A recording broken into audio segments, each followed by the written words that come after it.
Salut tout le monde, j'espère que vous allez bien. Donc aujourd'hui je vous reviens dans cette nouvelle vidéo pour vous faire un update lecture.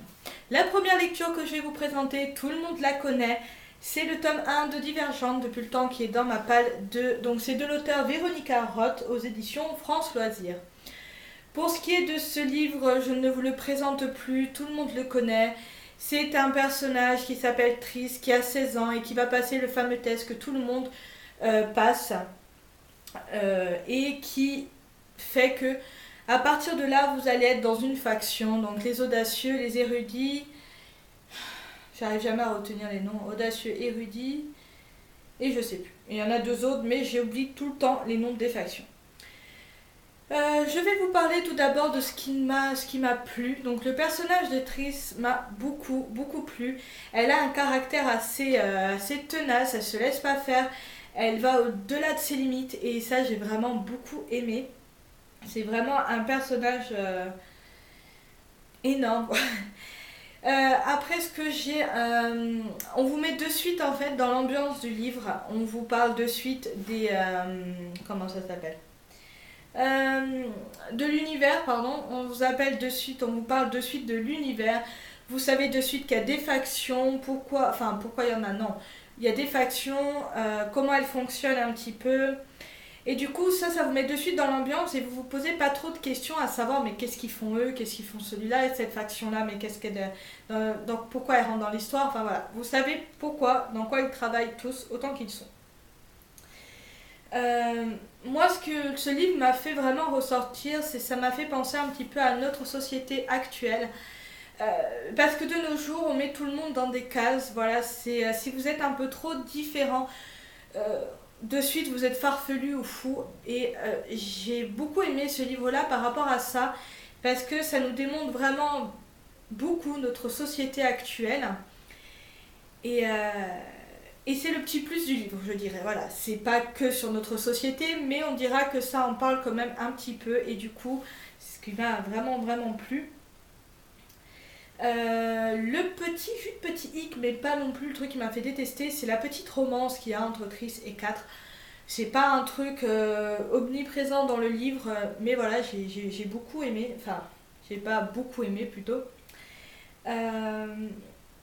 Et voilà, l'auteur a réussi à me faire aimer ce roman, les épreuves des élèves, leur manière de réussir, leur manière d'échouer, comment ils font. Voilà, t'as échoué à un truc, bah c'est pas grave, tu feras mieux à la prochaine fois. Et c'est ce truc là que j'ai beaucoup aimé dans le truc. Et il y a quand même des hicks, vous vous en doutez, j'arrive toujours à trouver la petite bête, c'est que je trouve qu'on nous raconte pas assez qu'est-ce qui s'est passé avant. On sait qu'il y a eu des factions, mais on ne sait pas pourquoi. On ne sait pas est-ce que ça a toujours été comme ça ou si petit à petit les dirigeants ont dit ben tiens on va faire ça. C'est qu'est-ce qui s'est passé pour qu'on arrive à faire des factions. Voilà, ça c'est le petit point négatif. Voilà, il n'y en a qu'un pour moi dans ce roman. J'ai vraiment beaucoup aimé, ça mêle aventure, combat, prise de décision. Il y a vraiment de tout, c'est vraiment bien regroupé et j'ai beaucoup aimé. Et le deuxième que je vais vous présenter, c'est Meurtre à Oxford de Tessa Harrison aux éditions France Loisirs. C'est un livre qui se passe en 1780, donc dans un Angleterre assez ancien. Et j'ai trouvé que l'auteur a très bien réussi à retranscrire tout cet univers dans son roman. On va retrouver Thomas qui est un anatomiste et qui va recevoir une lettre d'une comtesse, ou je ne sais plus quel grade elle a. Et à la suite de ça, il va mener l'enquête parce que son cousin est mort d'une manière un petit peu suspecte. Et elle va lui demander d'autopsier le corps pour trouver pourquoi il est mort. Voilà, ça c'est l'histoire principale. Mais vous vous en doutez qu'il va s'en suivre plein de phénomènes bizarres, de disparitions, de meurtres. Voilà, il va vraiment en faire une enquête très globale et ça j'ai beaucoup aimé. Jusqu'à la fin, on ne sait pas qui a tué le cousin. Et franchement, jusqu'au bout, on se dit mais putain, mais qui c'est quoi. Et du coup, voilà, on est mené en bateau jusqu'au bout et ça, j'ai beaucoup aimé. Il y a beaucoup de personnages, ils sont assez mystérieux, on en apprend au fur et à mesure d'eux. Mais bien sûr, vous vous en doutez qu'il y a quand même un petit mais. c'est que, comment dire, hein,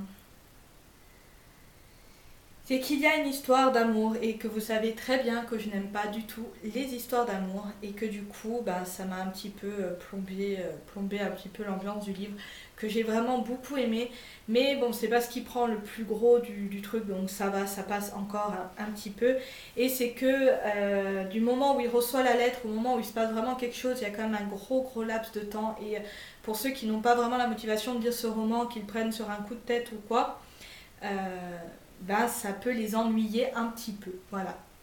Mais dans l'ensemble, si vous aimez tout ce qui est enquête un peu victorienne, je dis ça victorienne, mais je sais même pas si c'est vraiment ça, mais en tout cas, si vous aimez l'Angleterre, on y découvre pas mal de choses. Et c'est un vrai et très bon livre d'enquête que je conseille à ceux qui sont fans de ce genre d'univers. Donc voilà, si vous avez aimé cette vidéo, n'hésitez pas à vous abonner, à commenter, à m'envoyer des mails. Enfin, je suis open à toute discussion entre vous et moi. Donc je vous fais de gros bisous et je vous dis à très bientôt. Ciao ciao.